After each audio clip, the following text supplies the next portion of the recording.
That education you attend is a very paramount key. How I wish you can convert that learning that you learn through the literacy of the mother tongue to the local language. What you learn in English, what you learn in French and Portuguese, convert it to your dialect. In fact, or you teach your younger ones using that your dialect, could have learned a lot. But let's watch this, Prof. Mulumba, on regard to that. Welcome back. Go to Denmark, they teach in Danish. Go to Norway, they teach in Norwegian. Go to Sweden, they teach in Swedish. Go to Finland, they teach in Finnish. Go to Korea, they teach in Korean. Go to China, they teach in Chinese. Go to Japan, they teach in Japanese. Then they meet the world. But you and me, here I am waxing eloquent in English. We were told that all the education we had acquired meant nothing. So that if you are eloquent in Ga or in Twi, you are not intelligent. You are only intelligent in English. You can only be intelligent in French, in Portuguese. We now know that that is nonsense. When that great Nigerian musician in the 1980s, fella Nicola Pokuti said, "Teacher, don't teach me nonsense," he meant it. He was reminding us that we must examine our education system. You know, when the British came here and they were establishing schools across Africa, and then when they were establishing Achimota, which is famous for producing great Ghanaians, the intention was to produce young men and women who would support the colonial empire. The intention was the same in Uganda with Budo's King's College. It was the same in Kenya with the Alliance schools. As Chinua Achebe says, the white man was clever. He came and put a knife in the things that held us together, and things fall apart. That we have now become famous for producing graduates in agriculture, some of whom, if you allow me a little latitude and hyperbole, cannot distinguish between a goat and a sheep.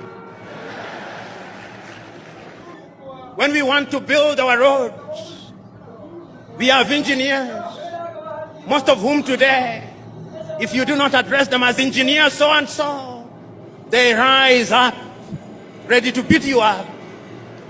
But yet, when we are building our highway from Accra through to Winneba, through to Cape Coast, through to La Côte d'Ivoire, it is the Chinese that I see, which calls into question, what type of engineering are we teaching?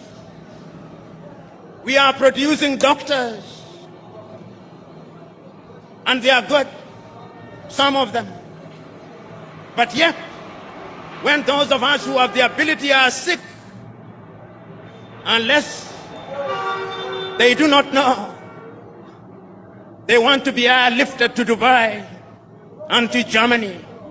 They have no faith in our medical system. When we are sick during COVID, all Africa is crying to America, "Oh, give us Moderna, give us Pfizer," to the Russians, "Give us Sputnik." We are crying. Yet we have universities with professors in medicine. We must re-examine our education system, even in matters as mundane as sports, which is a multi-billion-dollar industry. The United States of America offers our young men and women scholarships to study sports. Our universities don't. Football is a multi-billion-dollar industry. But yet, when one of the masters of ceremony was speaking in jest, it is not the anthem of Asante Kotoko that he remembered, but that of Liverpool, "We shall not walk alone." Theosagiefo was right when he said, we may actually solve the economic problem. We may even solve the political problem. But I dare say that the mental problem which was impacted and makes us feel inferior will take a little longer to solve. In 1933, Carter G. Woodson, that African-American educator, writing in his book, Miseducation of the Negro, said that we have been so miseducated for so long. Our self-esteem has been undermined for so long. We have been made to use the back door for so long that even when we are told to use the front door, we look for the back door, and if we can't find it, we create our own back door. The level of our miseducation is amazing. We must change it in order to enter into the 21st century.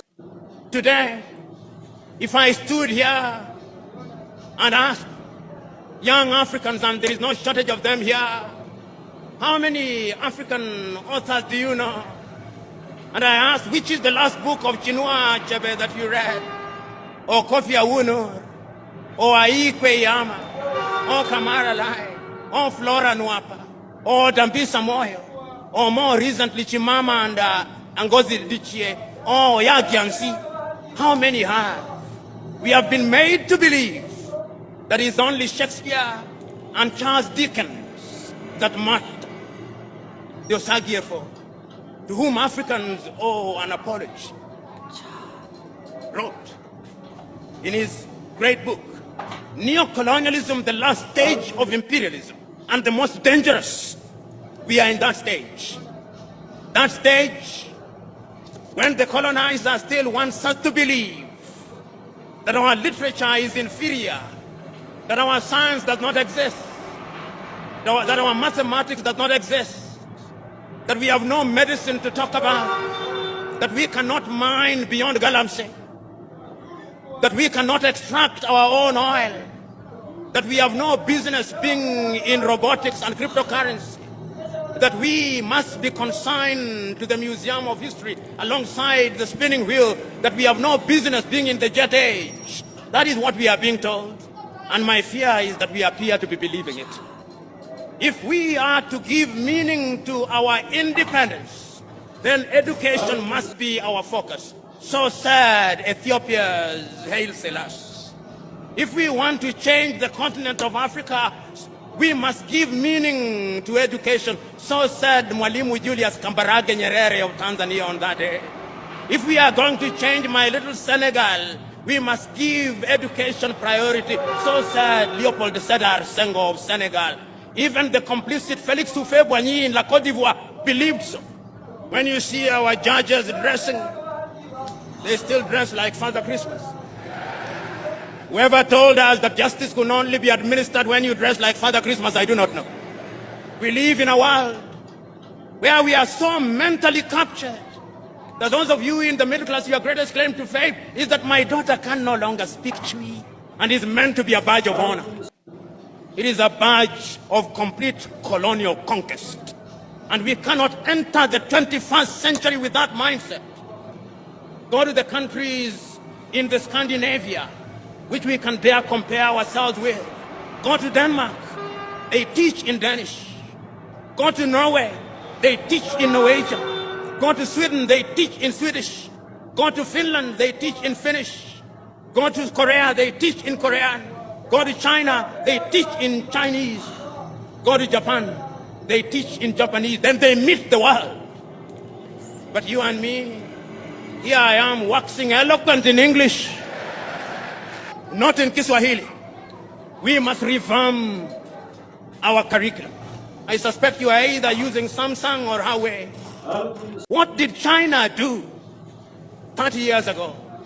They made a decision that we are going to change our education system. And they changed their education system. They engaged in agriculture. They engaged in technology. They engaged in medicine. They engaged in everything. And today China is the second strongest economy in the world, with a GDP of no less than 19 trillion United States dollars. The time is now for us to change our minds. Today I'm saying that we cannot remain imprisoned in history and lamentation. That is why it is still true for you Ghanaians. Nkrumah is dead, but Nkrumah never dies.